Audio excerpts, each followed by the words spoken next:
नमस्कार, मैं हूं नंदिता पांडे और नव वर्ष की आप सभी को अनंत शुभकामनाएं। और इस वीडियो में हम बताने जा रहे हैं 14 तारीख संक्रांति के बाद कौन से पर्व त्योहार इस जनवरी के महीने में आएंगे 2026 में। जनवरी का महीना वैसे भी एक बहुत अच्छे माह का महीना होता है, जिसमें पूजा अर्चना करने के लिए उसे बहुत शुभ माना जाता है। बहुत सकारात्मक और पॉजिटिव एनर्जीज के साथ ये महीना आगे वाइब्रेट करता हुआ जाता है। ग्रह नक्षत्र भी इस महीने को समय सपोर्ट करते दिखाई देते हैं।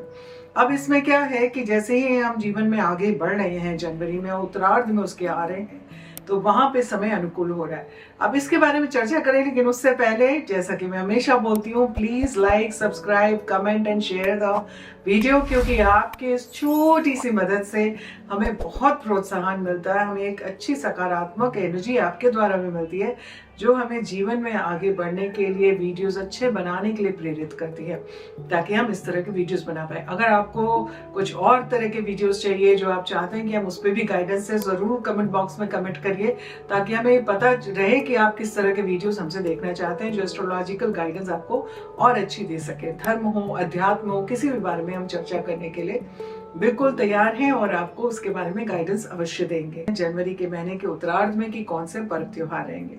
संक्रांति तो हो गई, संक्रांति के बाद कैसी स्थितियां रहेंगी। मकर संक्रांति में सूर्य मकर राशि में प्रवेश, अपने ही नक्षत्र में प्रवेश, बहुत पॉजिटिव एनर्जी। और उसके पश्चात 18 तारीख को जो नेक्स्ट इंपॉर्टेंट इवेंट है वो है मौनी अमावस्या का। आप ये जान लीजिए कि सारी अमावस्याओं में सबसे पावरफुल अमावस्या मौनी अमावस्या होती है।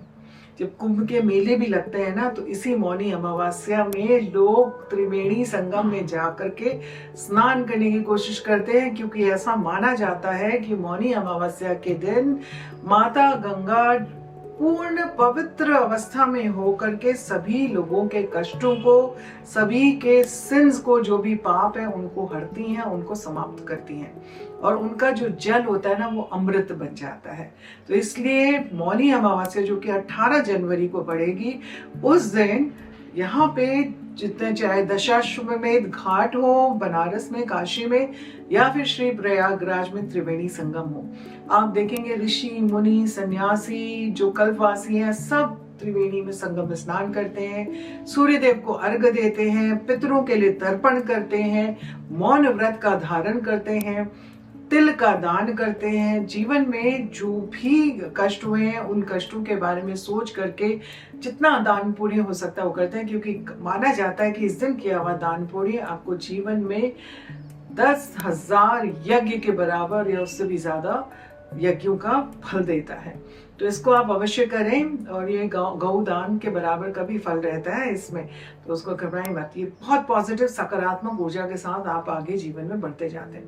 मौनी अमावस्या का हमने आपको बताया, इस अमावस्या के दिन में पितरों के लिए विशेषकर आपने पूजा अर्चना करनी है, जीवन में आपने आगे बढ़ना है, आपने दान पुण्य भी अवश्य करने हैं। जितना दान पुण्य करेंगे उतना ज्यादा आपके लिए जीवन में अच्छा होता जाएगा। 18 तारीख अमावस्या, और अमावस्या के बाद 19 तारीख को पड़ गई प्रतिपदा, माघ शुक्ल प्रतिपदा। ये बहुत इंपॉर्टेंट दिन है, और ये इंपॉर्टेंट दिन, ये आने वाले 9 दिन जो होते हैं, ये 9 दिन होते हैं शक्ति को समर्पित। देवी के महात्म्य का आप इसमें पाठ करें, दुर्गा सप्तशती का आप इस समय पाठ करें, बहुत उत्तम रहेगा, क्योंकि ये समय होता है गुप्त नवरात्रि का। पूरे वर्ष भर में 4 नवरात्रियां होती हैं, जिसमें कि 2 गुप्त नवरात्रियां होती हैं, और 2 नवरात्रि ऐसी होती है जिसे गृहस्थ लोग या सभी लोग मनाते हैं। जो चैत्र नवरात्रि और शारदीय नवरात्रि होती है उसे सभी मनाते हैं, लेकिन माघी नवरात्रि और आषाढ़ की नवरात्रि जो जून के महीने में आती है, इसे गुप्त इसलिए बोला जाता है क्योंकि इसमें माँ के 9 स्वरूप के अलावा 10 महाविद्याओं की पूजा की जाती है। देवी की महाविद्याएं, very powerful energies, potent energy, और इन शक्ति का जब आप आवाहन करते हैं तो आप ये जान लीजिए कि उग्र स्वरूप की शक्तियां होती हैं, बहुत जल्दी आती हैं, और अगर आपने गुरु के सानिध्य में होकर के आह्वान नहीं किया तो हो सकता है कि आपको थोड़ा सा डंडे भी मार के चले जाएं। तो थोड़ा सा आपने ध्यान देना है, एकदम से ऐसे नहीं करना है, लेकिन हाँ, एक सिंपलिस्टिक तरीके से आप पूजा अर्चना कर सकते हैं। 19 तारीख से आप शुरू कर सकते हैं। आप देखेंगे कि 19 तारीख से जैसे ही आपने नवरात्रि की पूजा जैसे शुरू करते हैं, बिल्कुल वैसे ही कलश स्थापित करिए। आप प्रातः काल का समय है कलश स्थापित करने का, अन्यथा अभिजीत का मुहूर्त में आप कलश स्थापित कर सकते हैं। और देवी के महात्म्य को पढ़ें, देवी का कलश कर अर्गला कीलक आप पढ़ें, या फिर देवी का मध्यम चरित्र पढ़ें, या फिर देवी के दुर्गा सप्तशती के 32 नामावली का भी पाठ कर सकते हैं। देवी के हर दिन का में एक महाविद्या का दिन अर्पित है। जैसे पहला दिन माँ काली को अर्पित होता है, दूसरा दिन माँ तारा को, तीसरा दिन माँ षोडशी को, जो कि त्रिपुर सुंदरी के रूप में भी जानी जाती हैं और जो बोली जाती हैं कि बिल्कुल कंप्लीटली पूरे एक ब्रह्मांड में कई ब्रह्मांडों की स्वामिनी है, 3 पुरों की नायिका है, और योगिनी और श्री यंत्र जो श्री विद्या वाले होते हैं वो उनकी उपासना करते हैं। तंत्र विद्या से साधक इस समय बहुत ज्यादा साधना करते हैं, गंगा तट में बैठकर साधना करते हैं, शमशान में बैठ के साधना करते हैं, लेकिन गृहस्थ जीव वाले आप हैं, आप अपने घर पे देवी की उपासना कर सकते हैं। नॉर्मल देवी का नवाण मंत्र ओम ऐं ह्रीं क्लीं चामुंडाय विचे, इस मंत्र का जाप आप कर सकते हैं। 108 बार जाप करके घी का दीपक जलाइए, उनको कुमकुम रोली आदि चढ़ाइए, सुहाग का सामान चढ़ाइए देवी को, आप देखेंगे बहुत शुभ रहेगा। ये 10 महाविद्याएं जो है इसके बारे में हम अलग से आपको वीडियो बना के बताएंगे कि महाविद्याएं क्या हैं, इन महाविद्याओं का स्वरूप क्या है, उनके क्या मंत्र विशेष होते हैं, उनको क्या भोग लगाया जाता है, उनकी शक्तिपीठ किधर है, बहुत सुंदर। और ये महाविद्याएं क्यों उजागर हुई थी, क्यों एकदम से आई थी सामने, तो उसके बारे में बहुत एक इंटरेस्टिंग कहानी है, उसके बारे में भी चर्चा करेंगे, लेकिन किसी और वीडियो में। आप हमारे चैनल को सब्सक्राइब करें तो आपको पता चलता रहेगा। तो ये 9 दिन देवी के महात्म्य की है, और उसी में 23 तारीख को जो पंचमी तिथि है, जिसे स्कंद पंचमी बोलते हैं, वो माता सरस्वती को अर्पित है, और इस दिन बसंत पंचमी का दिन मनाया जाएगा। बसंत उत्सव है, माता सरस्वती का पूजा अर्चना की जाती है इस दिन, इसको श्री पंचमी भी बोला जाता है, सरस्वती पूजन का दिन भी बोला जाता है, और विशेषकर माता सरस्वती की आराधना की जाती है इस दिन। उनका मूल मंत्र ऐं, इस मंत्र का आप जाप करें, और इसको एक हल्दी से आपने सफेद वस्त्र में या फिर आपने सफेद पेपर में लिखना है, और इसको लिख करके उसमें हल्दी कुमकुम आदि आप चढ़ाएं, और उसके बाद माता के समक्ष, सरस्वती माँ के समक्ष रखें, और अपनी विद्या में जो भी अड़चने आ रहे हैं उसके बारे में प्रार्थना करें, या डिवाइन विजडम एंड नॉलेज के लिए प्रार्थना करें। बहुत सुंदर दिन, बहुत पावरफुल एनर्जीज, और ये दिन इतना शुभ माना जाता है, विवाह के लिए दिन बहुत शुभ है। बहुत सारे लोग इसको अबूझ मुहूर्त की तरह भी मानते हैं, यानी कि इस दिन किए हुए कोई भी कार्य आपके अवश्य पूर्ण होंगे, वो कभी भी खत्म नहीं होते या खराब नहीं होते। तो कोई भी नई चीज शुरुआत करने के लिए भी बसंत पंचमी यानी कि 23 जनवरी का दिन याद रखेगा, बिल्कुल स्मरण करके रखे, इस दिन आप पूजा अर्चना करिए माता का। आपने माता सरस्वती की मूर्ति एक लेकर के अपने बच्चों के स्टडी टेबल पे भी रखनी है, अगर आप ऐसा रखते हैं, या ये जो मैंने बोला था ऐं मंत्र, आप इसको लिख करके उसको भी आप उनके विजन बोर्ड में लगा सकते हैं, उनके बिल बोर्ड में लगा सकते हैं, ताकि वो उसको देखते रहें, ताकि उनको वो एनर्जीज मिलते रहे। इस दिन माँ को पीले चावल का भोग लगाया जाता है, मीठे चावलों का भोग लगाया जाता है, बहुत अच्छा रहता है। सफेद फूल उन्हें चढ़ाए हैं आप, सफेद वस्त्र आप उनको दे सकते हैं, पीले फूल आप उनको अर्पित कर सकते हैं। माता प्रसन्न होती हैं, और माता प्रसन्न ओम ऐं ह्रीं सरस्वते नमः, इस मंत्र का आप जाप कर सकते हैं। बहुत पावरफुल एनर्जीज रहती हैं इस दिन, और ये बहुत बहुत अच्छे दिन। इस दिन विद्या आरंभ करने के लिए बहुत सुंदर दिन है, कोई भी नई चीज सीखने के लिए बहुत अच्छा दिन है, कोई भी क्रिएटिव काम करने के लिए बहुत अच्छा दिन है। अगर आप रचनात्मक कार्यों से भी रिलेटेड है, इस दिन माता सरस्वती का पूजन करिए। आप ज्योतिष से रिलेटेड है, आप किसी भी चीज को सीखने की आपको प्रेरणा मिल रही है, इस दिन आप वो माँ का आशीर्वाद लेकर के शुरू करें। आप देखेंगे कि माँ की कृपा से सब कुछ आपको हासिल होता जाएगा। नवरात्रियां हैं, पंचमी तिथि है, श्री पंचमी बोलते हैं, माता सरस्वती की पूजा इस दिन होती है, और 23 तारीख से जैसे ही हम आगे बढ़ते हैं सप्तमी तिथि, और सप्तमी तिथि बन रही है आपकी 25 तारीख को। 25 तारीख यानी कि आपने इसको रथ सप्तमी भी बोलते हैं, इसको सूर्य सप्तमी भी बोलते हैं, और इस दिन नर्मदा जयंती भी होती है। माता नर्मदा यानी कि जैसे माँ गंगा हैं, उसी से नर्मदा जी भी हैं, उनका पूजन अर्चना या उनका अवतरण इस दिन हुआ था, उनकी पूजा अर्चना भी करी जाती है। और ऐसा माना जाता है कि नर्मदा जी के दर्शन मात्र से आपके कितने जीवन के, कितनी लाइफ टाइम्स के जो आपके पाप होते हैं उससे आपको मुक्ति मिल जाती है।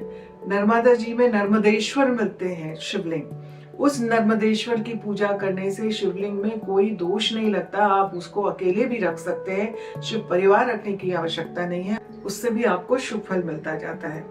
इस दिन रथ सप्तमी के दिन आपने विशेषकर क्या करना है, क्योंकि इस दिन कहा जाता है कि सूर्य देव की जयंती है, यानी कि सूर्य देव ने इस दिन पूरे जगत में अपना प्रकाश दिया था, जगत को प्रकाशमान किया था। अब आप देखिए कितना पावरफुल समय है। सूर्य का वर्ष है, सूर्य उत्तराषाढ़ नक्षत्र में है, यानी कि अपने ही नक्षत्र में है, मकर राशि में है, उत्तरायण हो गए और रथ सप्तमी के दिन उस दिन उनका उदय काल है, उनकी जयंती है। और इस दिन आप अगर सूर्य को अर्घ देते हैं, सूर्य का मंत्र पढ़ते हैं, आप यकीन मानिए आपके जो भी परेशान, क्योंकि सूर्य कौन होते हैं? सूर्य आत्मा के कारक होते हैं, सूर्य सेहत के कारक होते हैं, सूर्य पिता के कारक होते हैं, सूर्य एडमिनिस्ट्रेशन के कारक होते हैं, सूर्य बॉसेस के कारक होते हैं, सूर्य आपकी अपनी जो पूरी रीढ़ की हड्डी होती है, जो आपकी ग्राउंडिंग होती है आपके शरीर की, उसके कारक होते हैं, सूर्य हृदय के कारक होते हैं। इन सारी चीजों में अगर कभी भी जीवन में समस्याएं हैं तो ये रथ सप्तमी 25 जनवरी को आपने सूर्य को अर्घ देना है, गुड़ और चने का दान करना है, किसी भी घोड़े को गुड़ और चना अवश्य खिलाएं। आप देखेंगे कि आपके जीवन में जो समस्याएं हैं वो खत्म होती जाएंगी। 7 प्रकार के अन्नों का दान करना भी इस दिन बहुत शुभ रहता है। 7 प्रकार के पक्षियों को आप खाना खिलाएं, 7 प्रकार के जानवरों को आप खाना खिलाएं, वो भी बहुत अच्छा शुभ माना जाता है। रथ सप्तमी बहुत ही शुभ दिन है, जिस दिन आप ये सारे छोटे छोटे से उपाय कर सकते हैं और इन उपायों करके आपको शुभ फल की प्राप्ति होगी। रथ सप्तमी के बाद 26 जनवरी को पड़ रही है भीष्माष्टमी। भीष्म पितामह का वध जो है वो अर्जुन ने किया, लेकिन कैसे किया? भीष्म पिता को तो अपने पिता शांतनु से आशीर्वाद मिला था कि वो तो इच्छा मृत्यु होगी, और मृत्यु तो उनकी हो नहीं सकती थी। महाभारत के युग में वो कौरवों से लड़ाई की तरफ से लड़ रहे थे और पांडवों की सेना हारी जा रही थी। तो श्रीखंडी को सामने रखा गया, और उसकी भी चर्चा किसी और पॉडकास्ट या किसी और वीडियो में करेंगे कि श्रीखंडी कौन थी और कहाँ से आई थी और क्यों वो सामने रखी और क्यों भीष्म जी ने उनके ऊपर वार नहीं किया और अपने धनुष रख दिए। और श्रीखंडी को एक शील्ड की तरह बना के अर्जुन ने भीष्म पितामह पे कृष्ण भगवान के कहने पे उन पे वार किया था और उन पे तीर बरसाए थे और उनको तीरों का आसन दिया था। तो लगभग 58 डेज उस तीरों के आसन में रहे, क्योंकि वो दक्षिणायन समय पे उनकी मृत्यु की स्थितियां बनी और वो वेट कर रहे, इच्छा मृत्यु के कारक थे। इसलिए उन्होंने भीष्म अष्टमी, जब सूर्य उत्तरायण हुआ तो अष्टमी तिथि नवरात्रि की, गुप्त नवरात्रि की चूज करी कि मुझे इस तिथि में अपना देह त्यागना है। और जब उन्होंने अपना देह त्यागा तो उस समय उन्होंने पांडवों से बोला कि देखिए, जब तक मेरे अंदर वो रक्त था जो बधित था कौरवों को प्रोटेक्ट करने के लिए, वो रक्त तो सारा बह चुका है। अब मेरे अंदर वो विद्या या वो ज्ञान जागृत हो गया जहाँ पे मैं तुम्हें समझ पा रहा हूँ और मैं तुम्हें इस समय ज्ञान दे रहा हूँ। तो अपने अंतिम समय में भीष्म पितामह ने पांडवों को बहुत सारा ज्ञान दिया था।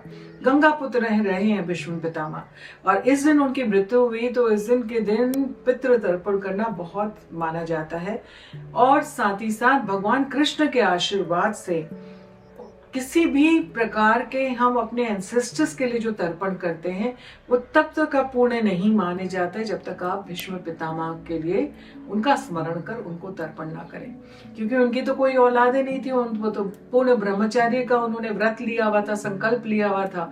तो इसलिए भगवान कृष्ण ने कहा कि किसी को भी अपने पितरों को मुक्ति दिलवानी होगी तो उससे पहले सर्वप्रथम भीष्म पितामह का नाम लेके उनको तर्पण करना पड़ेगा, तभी आपको आपके एंसेस्टर्स को मोक्ष प्रदान होगा या मुक्ति मिलेगी। इसलिए इतनी इंपॉर्टेंट डे है भीष्म पितामह का दिन, जो कि 26 जनवरी को पड़ेगा। और इसके बाद अष्टमी तिथि, लेकिन इस दिन तो उन्होंने देह त्याग दिया, लेकिन उनका अंतिम संस्कार जो हुआ था वो द्वादशी तिथि यानी कि 29 तारीख को हुआ। इसी समय नवरात्रि का पारण भी हो जाता है। उसके बाद द्वादशी तिथि को गंगा तट के किनारे उनका अंत्येष्टि की गई, अंतिम संस्कार किया गया, जो कि युधिष्ठिर के गाइडेंस में किया और अर्जुन ने अंतिम संस्कार किया, क्योंकि ऐसा माना जाता है कि गुरु के कोई संतान न होने पे जो उनका प्रिय शिष्य होता है वो उनका अंत्येष्टि करता है, उनका अंतिम संस्कार करता है। गंगा तट के किनारे ये अंतिम संस्कार हुआ। माता गंगा उनकी माता रही हैं और माता गंगा ने दर्शन दिए और भीष्म पितामह की जो आत्मा थी वो पुण्य आत्मा होकर के स्वर्ग की तरफ पधारी माता गंगा की कृपा से। तो इस तरह का तो द्वादशी 4 दिन क्यों इंतजार किया गया? तो भगवान कृष्ण के कहने पे भीष्म पितामह को जो बाण थे वो बहुत अच्छी तरह से संभल करके निकाले गए। फिर उनके शरीर को गंगा तट पर ले जाया गया, जो लगभग 4 दिन लगे, और इसके बाद जाकर के उनका गंगा किनारे उनकी अंतिम संस्कार हुआ। इसलिए भीष्म द्वादशी का भी उतना ही महत्व है जितना भीष्माष्टमी का महत्व है। भीष्म द्वादशी को तिल द्वादशी भी कहा जाता है, क्योंकि तिल का तर्पण करने से आपके पूर्वजों को मोक्ष की प्राप्ति होती है। और इस दिन जब भीष्म पितामह का अंतिम संस्कार हुआ तो तिल का तर्पण भी हुआ। तो इसलिए तिल का दान करना, इस दिन तिल का तेल जलाना, उसका दीपक जलाना, भीष्म पितामह का स्मरण करना, सब बहुत अद्भुत संयोग होता है। और आपके अंदर कोई पितृदोष है, आपका सूर्य पीड़ित है, आपके गुरु पीड़ित है, आपके कोई भी ग्रह पीड़ित है, तो इस भीष्म द्वादशी के दिन आप उनका जो है स्मरण कर, भीष्म पितामह का स्मरण कर, सभी एंसेस्टर्स का स्मरण कर आप दान पुण्य करें और तिल का दान करें। आप देखेंगे आपके जीवन की समस्याएं हटती जाएंगी, जीवन में उन्नतिकारक स्थितियां बनती जाएंगी, बहुत शुभ संयोग बनेगा। द्वादशी तिथि वैसे भी साधु सन्यासियों के लिए तिथि मान्य है और इसीलिए भीष्म पितामह का अंतिम संस्कार द्वादशी तिथि को किया गया, जो कि श्री कृष्ण जी के, भगवान जी के कहने पर किया गया था। तो ये तो थे जनवरी के महीने के व्रत, त्योहार और उपाय। आप क्या क्या इनमें कर सकते हैं। कितनी सुंदर सी हमारी सनातन संस्कृति है जो हर चीज को ध्यान रखती है, हर चीज के लिए, हर सेंटिएंट बीइंग का सोच करके उसके बारे में उसका निवारण करती है। माता गंगा को जितना आप साफ सुथरा रखेंगे इस समय में, उतना ज्यादा आपके ऊपर कृपा प्राप्त होगी। जितनी पवित्र नदियां हैं, जितनी हमारी नदियां हैं जो हमें जल का हमें स्रोत होती हैं, उनको भी साफ सुथरा रखिए। ये एक मैसेज यहाँ पे आता है इस समय, दान पुण्य करिए। ये मैसेज आता है कि जो आपसे कमजोर लोग हैं उनको दान पुण्य करने से उनकी भी उन्नति होती है जीवन में। तो इस तरह के संदेश हमारी सनातन संस्कृति में आते रहते हैं। इस सनातन संस्कृति पर आपको प्राउड होना चाहिए। आप उसके बारे में जितना गूढ़ता से ज्ञान लेंगे तब आपको रियलाइज होगा कि ये कितनी साइंटिफिक है और कितनी प्रोएक्टिव भी है।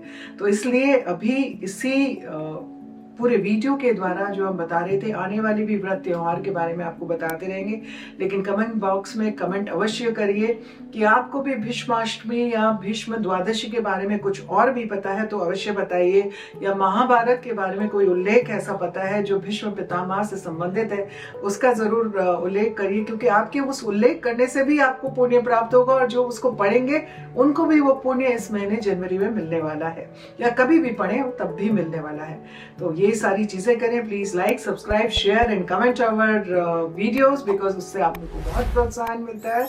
और अभी के लिए दीजिए इजाजत, फिर आएंगे एक अगले इंटरेस्टिंग एपिसोड के साथ जो फरवरी के महीने का होगा, या 10 महाविद्याओं के बारे में जो हमने बात की है उस बारे में हम जरूर चर्चा करेंगे। एक अच्छा पॉडकास्ट लेके आएंगे जहाँ पे आपको बहुत सिंपल रेमेडीज हम बताएंगे 10 महाविद्याओं के बारे में, कि कैसे आप कर सकते हैं और कैसे उनको प्रसन्न कर सकते हैं, बिना किसी गुरु के भी उनको साथ दे सकते हैं। लेकिन अभी के लिए दीजिए इजाजत। नमस्कार, आत्मा नमस्ते।